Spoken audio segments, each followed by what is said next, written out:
You've seen 100 dragon power rankings. Almost all of them get it wrong because almost all of them rank by one thing: size. The biggest dragon wins. Simple. Except that's not how it worked in Fire and Blood. Some of the biggest dragons in Westerosi history lost. Some of the smallest punched way above their weight. And one dragon on this list isn't even tame and might still be the scariest thing here. This is BeastCraft's top 10 House of the Dragon dragons, ranked by canon combat record, not assumption. Let's go. Number 10. We start with Silverwing, once ridden by Queen Alysanne Targaryen and later claimed during the Dance of the Dragons by the dragon seed Ulf White. Silverwing's story isn't built on a signature kill, it's built on presence. She flew for decades under Alysanne without a single violent incident, and during the dance she took part in the Battle of the Gullet alongside Seasmoke, Vermithor, Vermax, and Sheepstealer, helping burn the Triarchy's fleet. At the brutal three-dragon battle at Tumbleton, Silverwing notably held back from the fighting entirely. In one striking detail, she's said to have landed beside the fallen Vermithor afterward and tried to lift his wing with her nose, as if trying to wake him. That's Silverwing's case for the list: long service, real battle participation, but no dominant kill to her name. Number 9. Next up is Syrax, Rhaenyra Targaryen's dragon.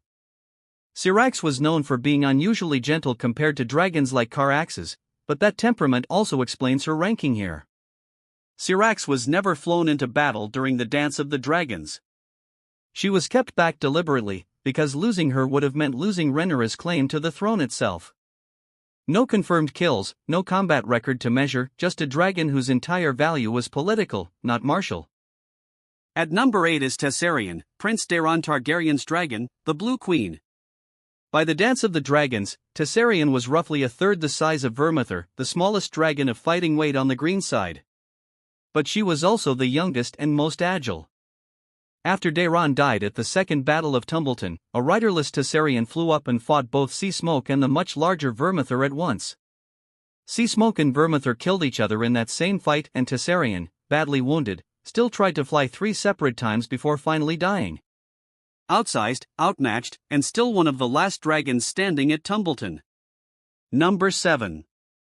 Moving on to Sunfyre, Aegon II Targaryen's dragon, golden and, by most descriptions, one of the most beautiful dragons ever bred.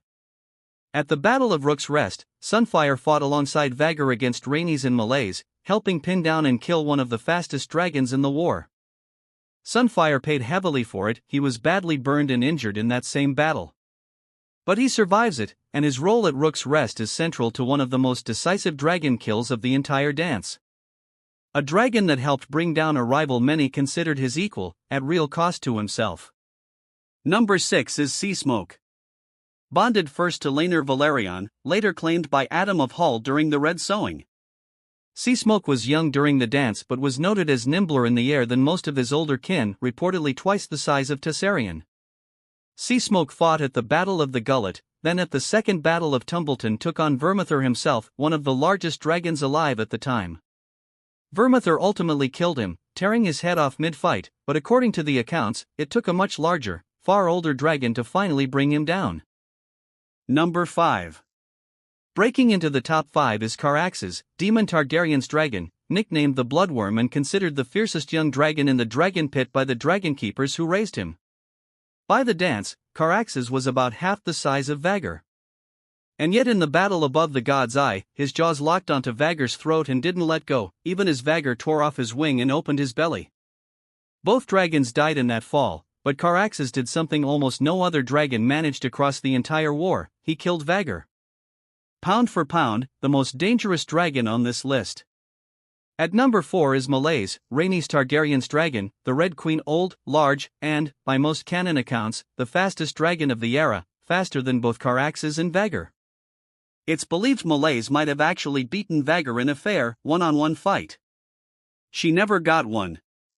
At Rook's Rest, Vhagar and Aemon ambushed her alongside Sunfyre, 2 dragons against 1, and even outnumbered. Meleys wounded Vhagar badly enough that the older dragon needed real recovery time afterward. The dragon on this list is most likely to have beaten the eventual number 1, if the fight had ever been fair.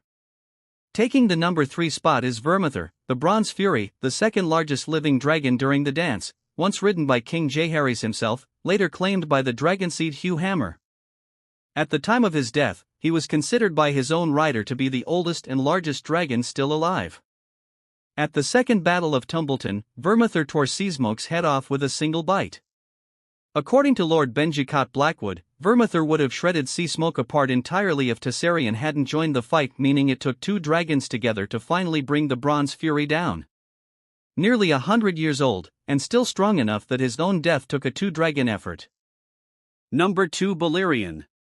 The Black Dread. Aegon the Conqueror's dragon, and the largest and oldest dragon of his era, old enough that he was already fully grown before the Targaryens even left Old Valyria. Balerion's case for the top isn't one battle, it's the resume.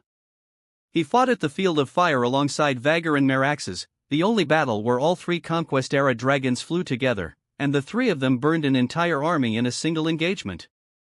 Balerion went on to be ridden by kings for generations after the conquest, and died of old age at over 200 years, the longest-lived dragon in the historical record, never killed in combat, never defeated. The only reason Balerion isn't number 1 is timing. He was already dead by the Dance of the Dragons, so unlike the dragons below him, we don't have a direct measure of how he'd have fared against the era's other heavyweights.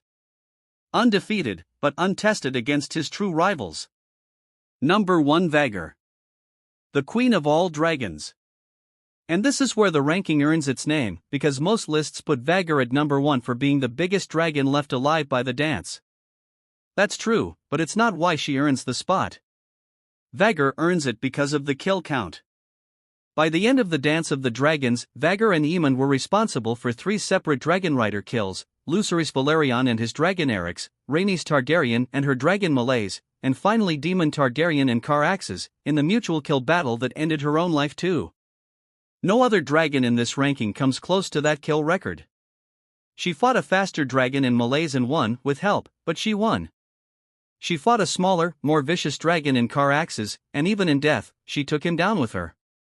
Over 100 years old, worn down by decades of battles, and she still outkilled every other dragon on this list combined. That's not a size ranking. That's a body count. But there is a wildcard. One dragon doesn't fit anywhere on this list, and that's deliberate: the Cannibal.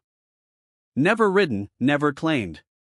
Some small folk accounts even place him on Dragonstone before the Targaryens fled the doom of Valyria, which would make him older than Balerion, though maesters dispute the claim. What's not disputed, he feeds on the carcasses of dead dragons and raids the Dragonstone hatchery to devour eggs and hatchlings. He doesn't belong in a ranking of tame, ridden combat dragons, because he's not playing the same game. No rider, no loyalty, no cause. Just an ancient, wild predator that even the Targaryen dragons seem to fear. That's exactly why he breaks the list instead of sitting on it. That's the top 10 ranked by canon, not gut instinct. Vhagar at the top for a body count nobody else matches, Balerion undefeated but untested, and the Cannibal proving not everything terrifying in Westeros needs a rider at all. But dragons and fire and blood are just the beginning. BeastCraft is going wider: other universes, other mythologies, and the same rule: lore accuracy first, always. Subscribe if you want to see where we go next.